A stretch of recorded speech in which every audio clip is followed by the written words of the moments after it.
is the devil, the harvest is the end of the world, and the reapers are the angels. I want to look today a little bit at the correspondence with and the parable of the tares and some of the false teachings and false prophecies we're seeing in today's day and age. And the way I put the first point, I had a different first point, so it'll make sense. I put the devil will infiltrate and plant the tares of the false teachers and false prophets. In this day and age, how many times are we seeing the prosperity preachers on TV, the people on TV that are preaching the false gospels? And we're seeing all these things that people are saying, and it's not what Jesus was teaching on earth. It's not what he was saying on earth. Nowadays, we have the people that are preaching God is love, God is gracious, God is this, God is that. But what they're leaving out is you're a sinner bound for hell, and you come as you are, but he doesn't want you to stay as you are. So many people are focused on come as you are, but they're not worried about saying let God change you. They're more worried about come as you are and let it stay that way. Nobody's worried about, hey, how can you stray from that sin? The book of Romans, I don't remember exactly what verse, but it says, be not conformed to this world, but be transformed by the renewing of your mind. You are not to stay the way that you were. You are to come to him as you are, but let him change you.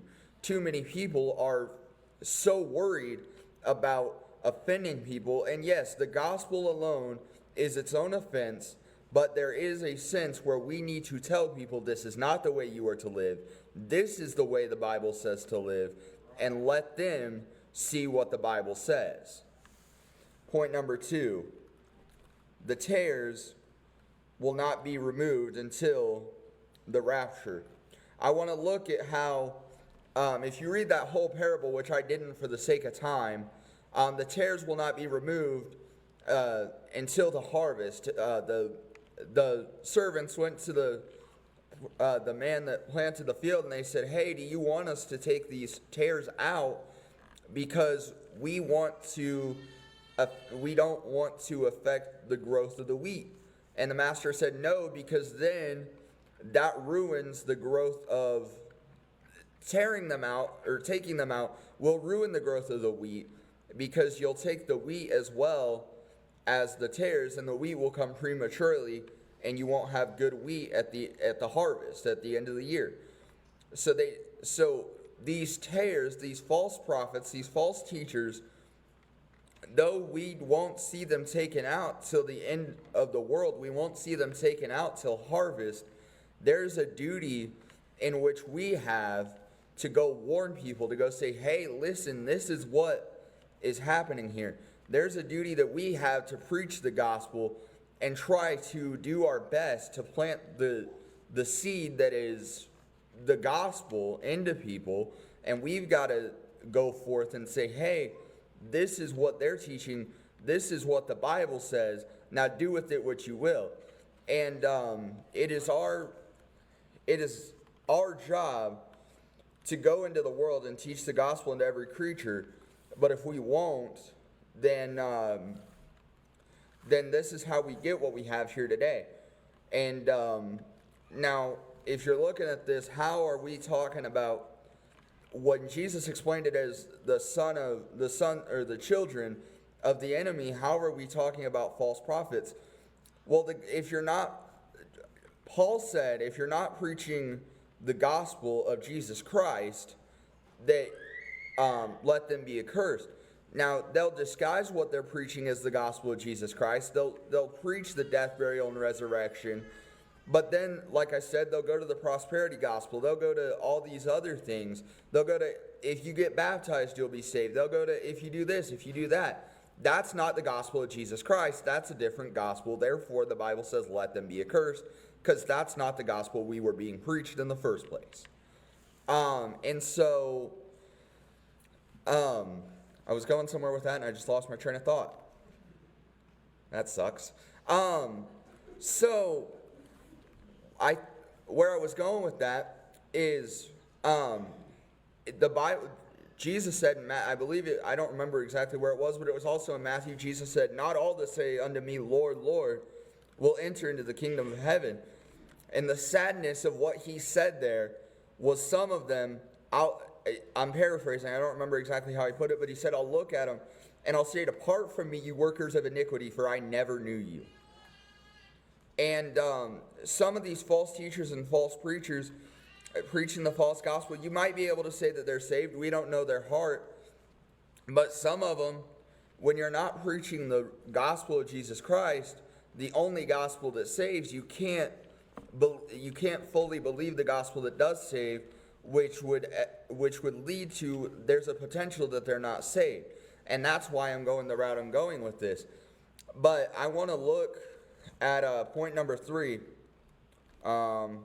We must discern the difference in these people. We have to be able to say, okay, that's not right. That's not what the Bible says. There's a reason pastor tells you, if there's anything you hear preached, prove it with the Bible. Because not everything you hear you can believe. Not everything you hear, even when it's dressed up, is all pretty and it sounds so good, it sounds true. Not everything you're going to be able to look at and say, okay, that's really what it means. Some people are going to say something and they're going to read it wrong, or they're going to lead the wrong way because they weren't taught doctrinally correct. Your doctrine is one of the biggest things that you need to consider in the Christian life. The doctrine is the biggest, one of the biggest things that once you're saved, the doctrine is one of the first things you need to figure out where you're going to go with that, because your doctrine is what's going to lead to how you're going to live your life.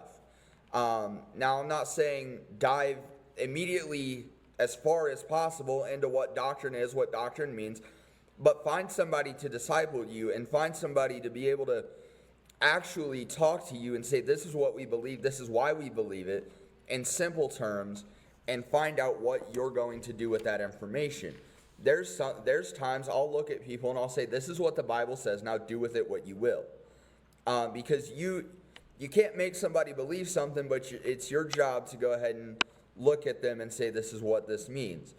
So, our job in this point in time, we don't need to be removing the people that are quote-unquote false teachers and false preachers, or I don't want to put quotes around that, but that are false teachers and false preachers. But we need to discern the difference. We need to be able to go to our master and say this, or the world, and say, this is the good seed, this is the bad seed. You know, obviously the servants knew, because they came to the master and said, hey, you have tares in the field, you have bad seed in the field. Do we need to pull it out, or do we need to leave it?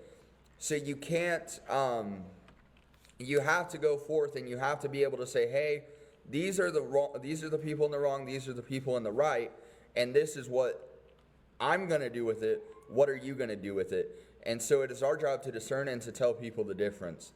Pastor told me to do 10 or 15 minutes, but not to add filler, and only go with what the Lord had me to give. This is what the Lord had me to give, so Brother Coots, come on.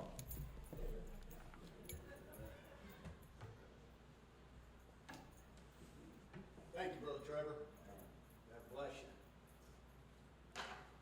Well, did anybody have a thought or a meditation upon that teaching of Matthew 13 that Brother Trevor brought out? He brought out basically of the tares, but did you have any thoughts?